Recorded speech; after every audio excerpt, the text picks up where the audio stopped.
Hello students, welcome to my learning channel English Express. I am Jyotsna Rajput and today I am going to discuss with you another poem of class 11th titled Father to Son. This is written by Elizabeth Jennings. So, before going through the explanation, I would like to tell you the intention of the poet behind this poem. This poem is generally about the generation gap. Here in this poem, we can see the universal appeal. Because इस poem में हम यह देखेंगे कि father और सन के बीच में distance बढ़ चुका है जब बच्चा बड़ा हो जाता है। ये पोयम फादर के पॉइंट ऑफ व्यू से लिखी गई है। इस पोयम के जरिए फादर अपने और अपने बेटे के रिलेशन को फिर से पहले के जैसा बनाना चाहते हैं। तो आइए अब हम इस पोयम को पढ़ते हैं और समझते हैं। I do not understand this child. Poet यहाँ पे कहते हैं कि मैं इस बच्चे को नहीं समझता हूं। Though we have live together now in the same house for years. हालांकि हम एक ही घर में बहुत सालों तक इकट्ठे रहे हैं। I know nothing of him. मैं उसके बारे में कुछ नहीं जानता। So try to build up a relationship from how he was when small. इसलिए जब वह छोटा था तो कैसा था, कैसे स्वभाव का था, ये जानकर मैं उसके साथ एक रिश्ता बनाने की कोशिश कर रहा हूँ। Yet have I killed? Poet यहाँ पे कहते हैं कि क्या मैंने उस बीज को मार दिया है? I spent or shown it where the land is his and none of mine. उस बीज को, उस रिलेशन को जो से कि मैंने डेवलप किया था, जिसे कि मैंने बनाया था, और अब मेरा वो बेटा जो बड़ा हो चुका है वो उस जगह पे पहुंच चुका है जहां पर कि मैं जरा सा भी नहीं जा सकता हूं। मतलब कि पोएट ये कहना चाह रहे हैं कि उनका बेटा जो है अपनी लाइफ में इतना आगे बढ़ चुका है कि अब बेटे और पोएट के बीच में कुछ भी रिलेशन नहीं रह गया है। मतलब कोई भी चीजें जो बेटा है वो अपने फादर से शेयर नहीं करता है। We speak like strangers, there is no sign of understanding in the air.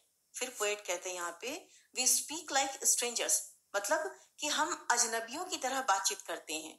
There is no sign of understanding in the air. It means कि पोएट बता रहे हैं कि यहाँ पे वातावरण में, मतलब जहाँ पे पोएट और पोएट का बेटा साथ में रहते हैं, इन दोनों में आपसी समझ का, आपसी सूझबूझ का एक भी चिन्ह नहीं है। This child is built to my design. Poet कहते हैं कि ये जो बच्चा है वो मेरी ही पसंद के अनुसार, मतलब built of my design means मेरी ही तरह देखने में है। वो अपनी बनावट से, शारीरिक बनावट से वो मेरी ही तरह है। Yet what he loves I can not share. फिर भी मेरा बेटा किन चीजों को पसंद करता है मैं उसको शेयर नहीं कर सकता हूँ, उन चीजों को नहीं ले सकता हूँ।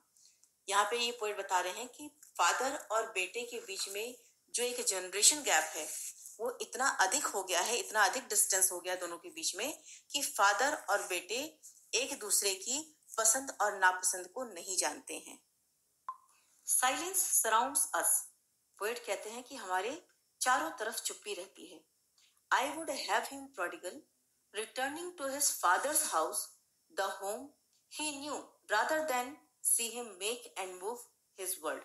फिर पोएट कहते हैं कि वो चाहते हैं कि जो उनका बेटा है वो अपनी दुनिया में न जाकर अपने पिता के घर लौट आए, और पिता होने के नाते ये कह रहे हैं कि मैं उसकी फिजूल खर्चियों को, जो बहुत ज्यादा उसको खर्च करने वाला है, मैं उसे बनाने के लिए तैयार हूं, पर वो कहीं दूसरी जगह जाकर के अपना दूसरा संसार न बनाने पाए। एक तरह से हम कह सकते हैं कि पोएट जो इन लाइनों के थ्रू ये पता चलता है कि पोएट अपने बेटे को हर तरह से अपने पास, अपने साथ वही रिलेशन जो उनके साथ बचपन में था बनाने के लिए हर शर्तों को पूरा करने के लिए तैयार हैं। हर चीज अपने बेटे के अकॉर्डिंग करने के लिए तैयार हो जा रहे हैं। I would forgive him to shaping from sorrow a new love. फिर जो पोएट है वो अपने लिए बोलते हैं कि मैं अपने और अपने बेटे के रिलेशन को और अच्छा बनाने के लिए दुख से एक नए प्यार का निर्माण करूंगा और अपने बेटे को माफ कर दूंगा। पोएट ये कहना चाहता है कि दुखों के बाद भी जो पिता पुत्र अगर एक साथ मिल करके एक नया रिश्ता बना ले तो पोएट इसके लिए भी पूरी तरह से तैयार है। Father and son we both must live on the same globe and the same land. फिर पोएट कहता है कि हम दोनों पिता पुत्र को एक ही पृथ्वी पर, एक ही ग्लोब पर, एक ही जमीन पर रहना है। ही स्पीक्स, वह कहता है, I can not understand my self Y anger grows from grief. फिर पोएट कहते हैं कि मैं खुद नहीं समझ सकता कि दुख से गुस्सा क्यों आता है। यहाँ पे पोएट ये कहना चाहते हैं कि पोएट, जैसे कि हमने देखा पोएम में, कि पोएट अपने और अपने बेटे के रिलेशनशिप को डिस्कस कर रहे हैं और कहते हैं कि इन दोनों में दूरियां बढ़ गई हैं और अब पोएट उन दूरियों को खत्म करके फिर से एक साथ रहना चाहते हैं। तो पोएट ये कहते हैं कि मैं दुखी हूँ और दुख के कारण मुझे गुस्सा आ रहा है। ये गुस्सा शायद पोएट को इसलिए आ रहा है क्योंकि कहीं ना कहीं पोएट जो है अपने बेटे के साथ दोबारा से वो पहले वाला रिश्ता बनाने में असफल हो पा रहे हैं या हो जा रहे हैं। We each put out an empty hand, longing for something to forgive. फिर पोएट कहते हैं कि ये जो पिता और पुत्र हैं, मतलब जो पोएट और जो उनका बेटा है, इन दोनों के बीच में दूरियां हैं। चाहे उनका मन एक दूसरे को माफ करना भी चाहता हो, पर वह बार बार उनके रिश्ते में एक खालीपन रह जाता है। मतलब पोएट कह रहे हैं कि वो अपने बेटे को माफ करना चाहते हैं और उनका बेटा भी यही चाहता है, फिर भी न जाने क्यों ऐसा क्या आ जाता है जिससे कि ये दोनों पिता और पुत्र एक साथ नहीं हो पाते हैं। तो आप देख रहे हैं कि इस पूरे पोयम में एक जनरेशन गैप दिखाया गया है, एक सोच का अंतर है, एक पीढ़ी का अंतर है, जिसके कारण कि एक पिता और पुत्र जो है एक साथ नहीं हो पा रहे हैं। तो आइए अब हम इसके पोएटिक डिवाइसेस को देखते हैं। आप देखिए फर्स्ट स्टैंजा की जो लास्ट लाइन है, Yet have I killed the seed I spent, or shown it where the land is his and none of mine. In lines में सीड, शोन और जो लैंड वर्ड यूज हुए हैं वो metaphor की तरह यूज हुए हैं क्योंकि ये सीधे सीधे फादर्स के एफर्ट को शो कर रहे हैं।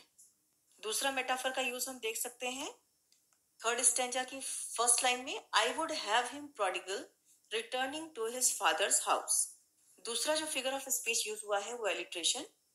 सेकंड स्टैंजा की आप लाइन देख सकते हैं, द सीड आई स्पेंट और shone it where and silence surrounds us. इसमें भी एलिट्रेशन का यूज हुआ है क्योंकि यहाँ पे रिपीटेडली एस साउंड को यूज किया गया है। और जो अंतिम फिगर ऑफ स्पीच इसमें यूज हुआ है सिमिली, आप देख सकते हैं, वी स्पीक लाइक स्ट्रेंजर्स, इसमें भी लाइक यूज किया गया है, तो यहाँ पे simile figure of speech use हुआ है। अगर आपको ये पोएम अच्छे से समझ आ गया तो प्लीज इस वीडियो को लाइक, शेयर और सब्सक्राइब करना ना भूलें और साथ में बेल आइकन पे क्लिक जरूर करें जिससे कि मेरे लेटेस्ट अपडेट्स आपको मिलते रहें। For the